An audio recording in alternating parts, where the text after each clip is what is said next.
Welcome to part 2. We're not done yet, and you may be asking why, which is a valid question. Now, the answer to that is because people have decided that the names we give to the amino acids are too damn long, right? If we were to write a paper or a book with all these amino acid names in them, and we have to give examples of amino acid sequences and such, it's just going to be too long. It's going to waste too many space. So what the people decided to do was they decided to abbreviate all the amino acids and give them a one letter code. So instead of saying the entire name, we just have to say a single letter. And we also have to remember this because this will also be part of the literature, right? The books will use one letter code instead of the whole name because it saves space. And we want to be able to read the books and we want to be able to not alt tab back and forth. So this is also part of what needs to be remembered. Now I have developed a strategy beforehand. I have not memorized it yet. I just came up with the strategy first. And this is because the first video that I uploaded, I took too long because I had to impromptu come up with a strategy and I had to change my mind a couple of times. And yeah, the video was longer than I expected, and I don't want there to be any cuts because I wanted the people watching to be able to experience the real deal of memorizing, right? So I included the long silence so that people can also think in that long silence and try to internalize it as well. Because remember, you're watching this because you're memorizing along with me.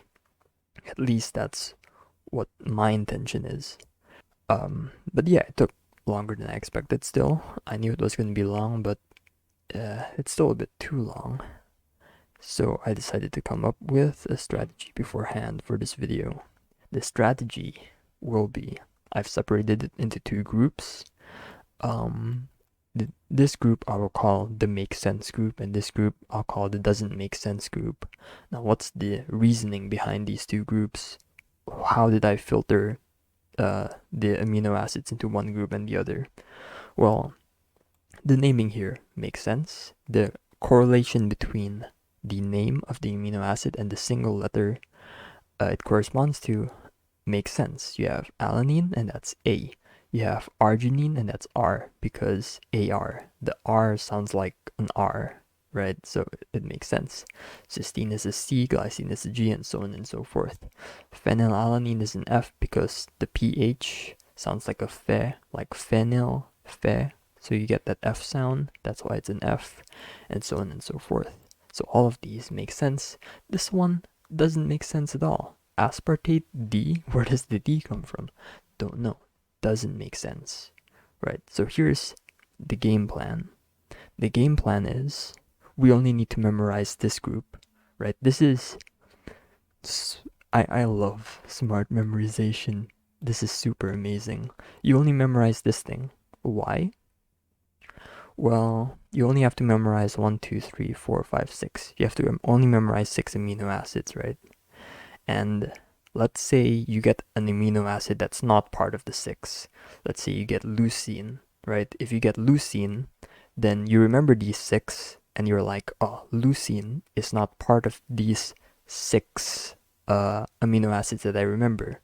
That means it must be in the make sense group. If it's in the make sense group, that means leucine probably has a letter corresponding to it that makes sense. So it's probably an L. So leucine is an L, right? So you don't even have to memorize that leucine is an L, right? You don't have to memorize that. You can conclude that simply from the fact that it's not part of this group. And that saves like 75% of the work that you need to do, which is spectacular. I love this. You just have to this is why it's super important, smart memorization, right? You just have to sit and just spend 5-10 minutes coming up with a strategy. It'll save you a lot of brain space, really. So that's what we're gonna do, right? I'm just gonna memorize these 6. It shouldn't take long. So let's see. So these 4 we recognize from the previous video.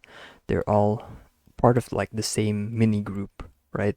And these 4 are like part of the aspargluta 8-ine group, right? That's the strategy that I came up with to memorize these 4 amino acids, is that it's just a combination of aspar, ine, 8, and glu. So you just combine these 4 prefix and suffixes together, and aspar means short, gluta means long, 8 means oxygen, ine means nitrogen, and then, well, yeah, so you combine glu and 8, that means it's a long one with an oxygen. If you combine glue and ine, it means it's a long one with a nitrogen. So like that's the part of the strategy that I came up with. And these 4 uh, amino acids apply to that strategy, right? And so we see these 4 reappear here. So these will be easy to remember. Just use the same memorization strategy from here, right? Aspargluta, 8-ine. If you see those 4, just let your brain know that, oh, those are the weird ones, right? Those are the weird ones, okay? Those 4 groups, I mean the 4-membered group, those are the weird ones. Then we have lysine and tryptophan, which is this guy and this guy at the end over here. Now, I can't see a pattern or connect the 2 together, so I guess we just have to remember them, unfortunately. But it's just 2 amino acids to remember, right? It's not a big deal. We cut down our work by a lot, so we can't really complain. Like, we've done the best we can. So just lysine, tryptophan, and the 4, which is part of this group over here. Those are the weird ones. Okay, I got that down, I think. Now just the letters. It's gonna be hard because, well, there is no relationship here, so we can't get from one end to the other end. Like, there's no bridge connecting the 2, so it's gonna be weird and hard. So since there's no pattern or connection here, I think we just have to memorize it as usual, right? Unless like someone out there who is more creative than me can come up with something, right? But I mean, our work here is little anyway, right? It's just 6 that we have to remember.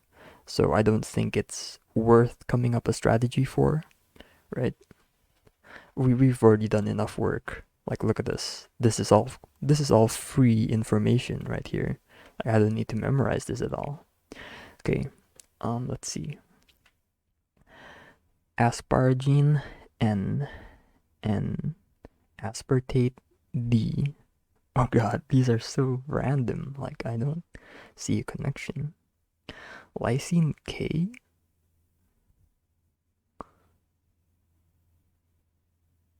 Hmm. I think, yeah. Let's do this, okay? For lysine, we combined syn and K to make the word sync. Right, so lysine K, lysync, because sync, right? Okay, that's a correlation that we can use.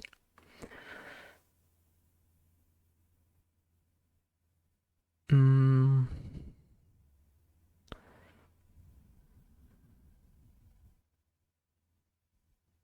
hmm, what else?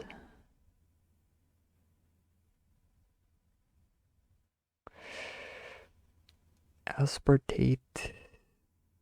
Jeez, I can't come up with anything. Yeah. Yeah, let's just memorize it as normal. Asparagine and aspartate D and D and EQ. So these 2 are one group and these 2 are another group. So ND and EQ, right? ND, EQ.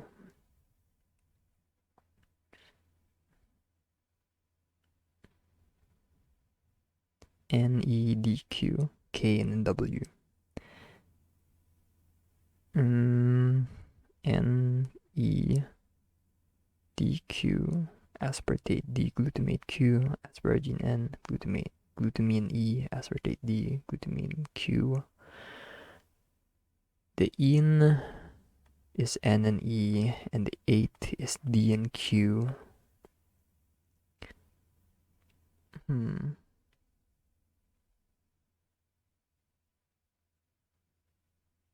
Alright.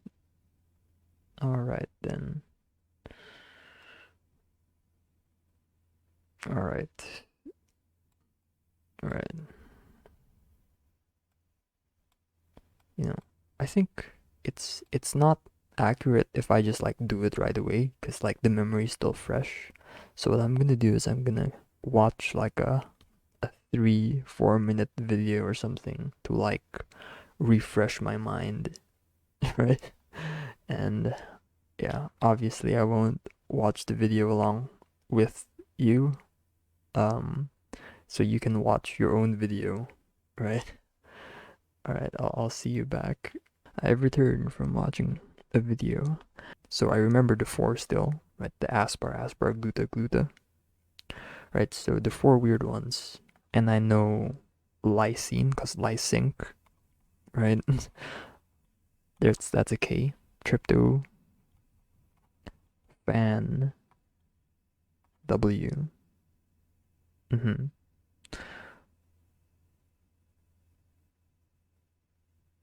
This is the hard part. I think your Q, your E. So it's just D and N.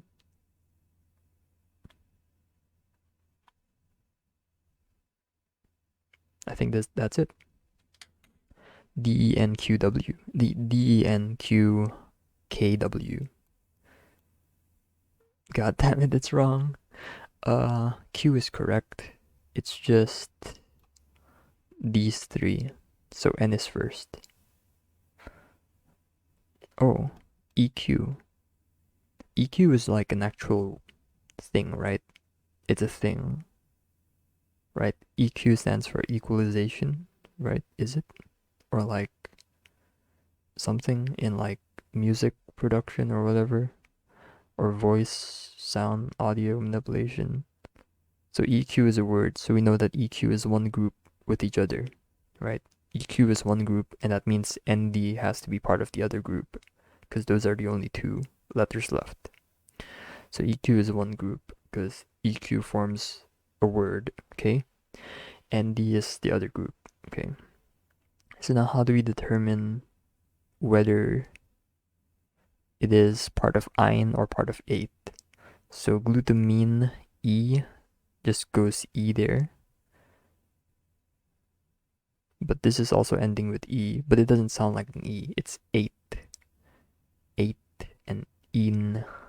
This sounds more like an E than 8 does. So we know that E has to be at the in one. Okay.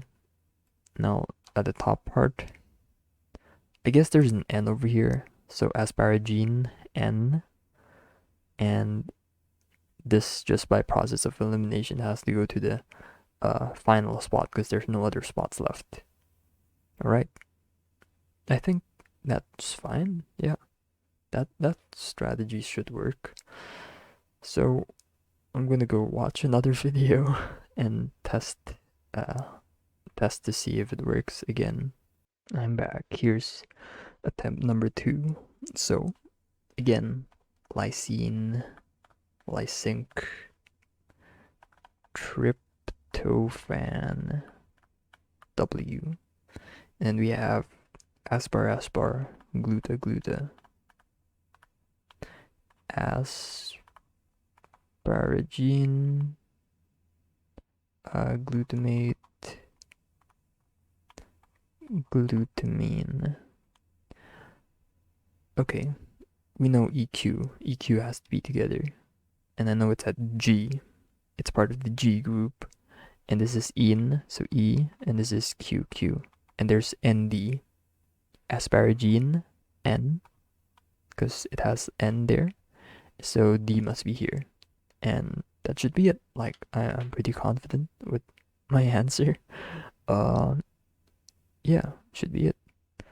DNQE, right?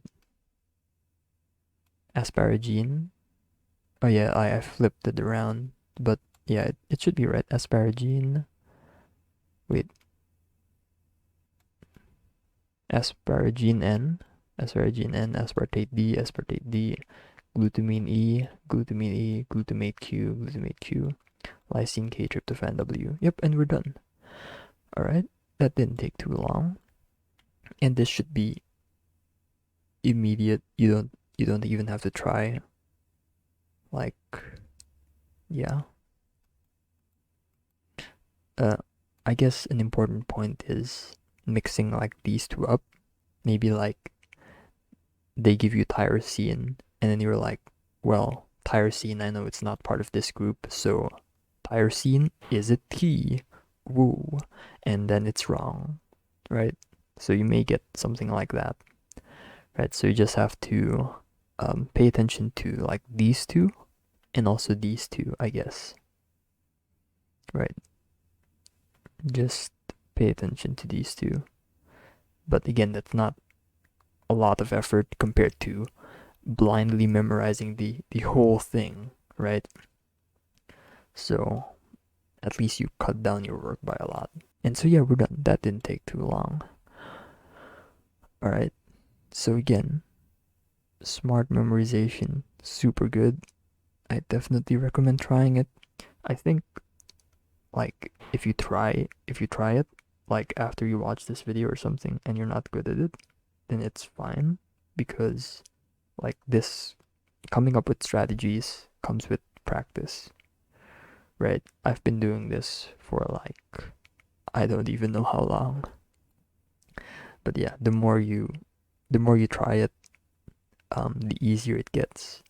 So don't just give up after your like first failed attempt at coming up with a strategy. Just at least give it a couple more tries. And if you want to give up after like 3, 4, 5 tries, then sure. If you don't see any signs of improvement, but if you do get signs of improvement, then go for it, man. It's gonna save your life. Well, that's a bit of an overstatement, but it's definitely gonna help. That's it. See you.